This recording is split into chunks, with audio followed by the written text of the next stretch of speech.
Hey guys, what's up? Chris from Adapt Tuition here, and in this video, I'm going to show you how to prepare an income statement with adjustments for accruals and prepayments. Okay, before we go any further, I want to let you know that this video will be the first video in a series of about 4 or 5 that will help you to prepare an income statement catering for all of the adjustments. This first video will focus on how to prepare income statements with adjustments for accrued and prepaid portions of expenditure and revenue. The next one will show you how to prepare with adjustments for provision for bad debts. There will be a third video catering for the adjustments for the provision for depreciation, both the straight line and the reducing balance method. A fourth video will follow combining all of those previous adjustments. And the last video will be where I show you guys some past paper questions, because there are some very unconventional income statement questions that have come in the very recent past. And I want to make sure that I've exposed you to those questions and you're prepared for them. Also, if you are having issues with the upper half of the income statement, namely the cost of goods sold section, the trading section, I have a separate video where I showed the breakdown of how to do that section. And I talked about the logic of that section itself. If you need to go over that section, I'm going to put a card up here, so please be sure to click on that card, and if it's not there, go to the description below and there's a link there that will carry you to that video that will show you how to tackle the trading section of an income statement. Okay, one more thing before we begin. In these videos, I'm not going to be over explaining the logic behind the adjustments and all of the accounting concepts. I have separate videos where I go into detail about how to treat with those things like the T accounts, the extracts, and talking about the accounting concepts that underlie why we do what we do with the adjustments. For the one for this video, accrued and prepaid revenues and expenditures, I will link in the description below. So if you need to check that out, if that's what you want to see, how to prepare T accounts and extract income statement and balance sheet extracts for accrued and prepaid revenues and expenditures, then take a look there and come back here.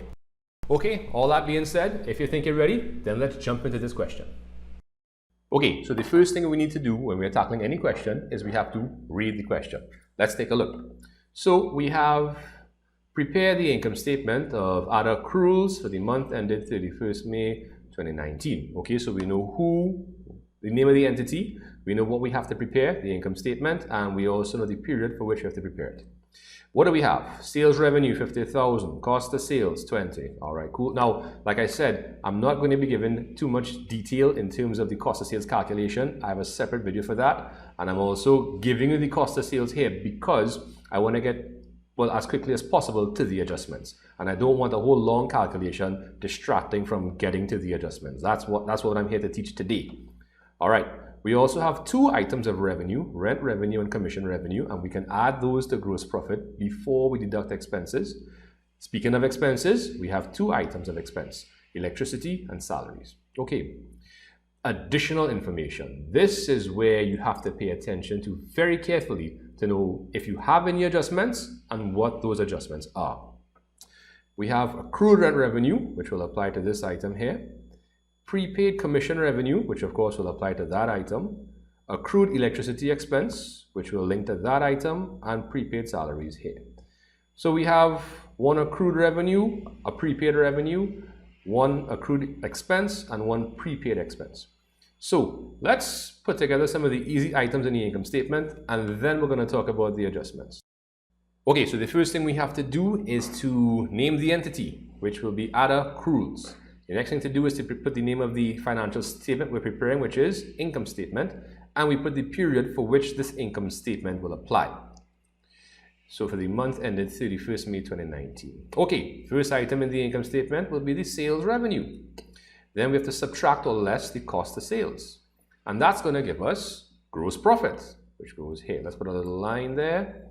Okay, the next thing we have to do, according to the question, is add the other revenues. Now, our first item of revenue is rent revenue. Now, it doesn't matter the order in which you put these things, but I'm just going to put in order of appearance. The rent revenue figure is $5,000, but we have an accrued portion of it. Long story short, what do we do with accruals? We add them. An easy way to remember what to do with accruals, accruals starts with an A, and add. The word add starts with an A, so you add accruals. Some of you may be asking why you add accruals. It's actually pretty simple. Well, first of all, 5,000 and 3,000 is 8,000. Okay, we add accruals because in this case, an accrued revenue is an amount of money we have not yet received, even though we've earned it.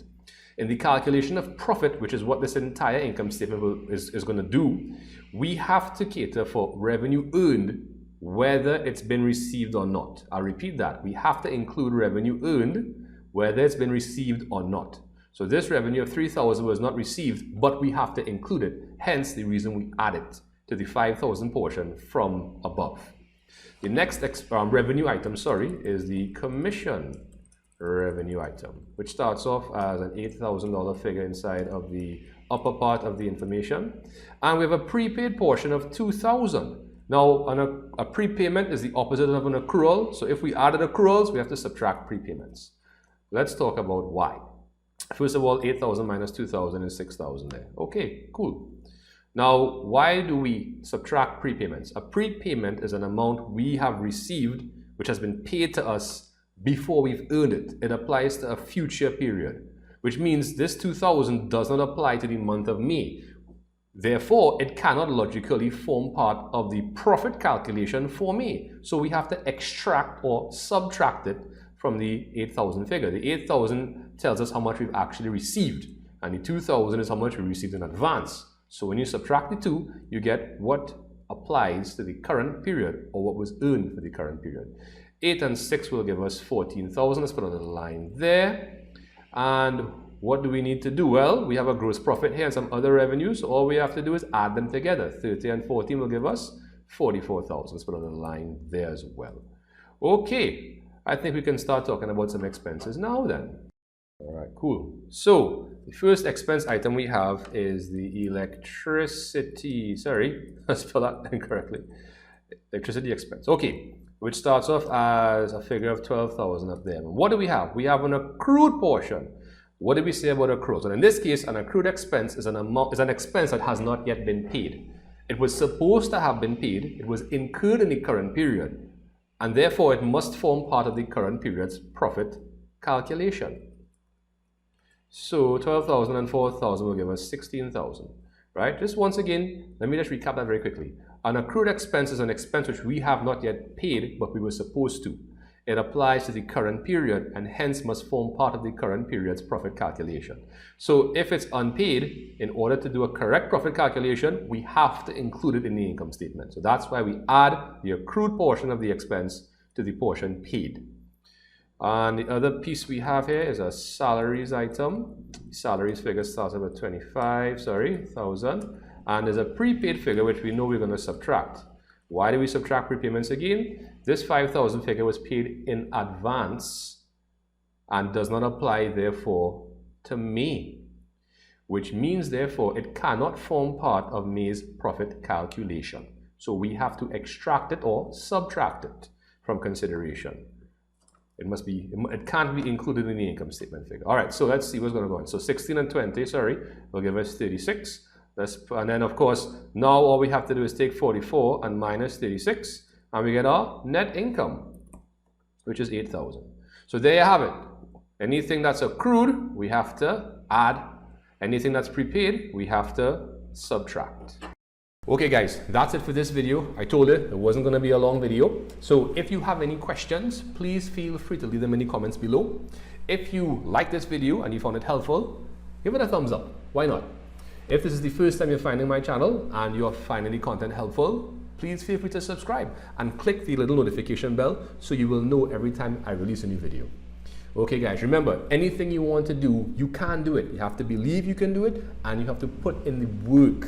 Right? And if you're having trouble, ask for help. And if what you're doing isn't working, adapt. Because change is the only constant. All right, I'll see you next time.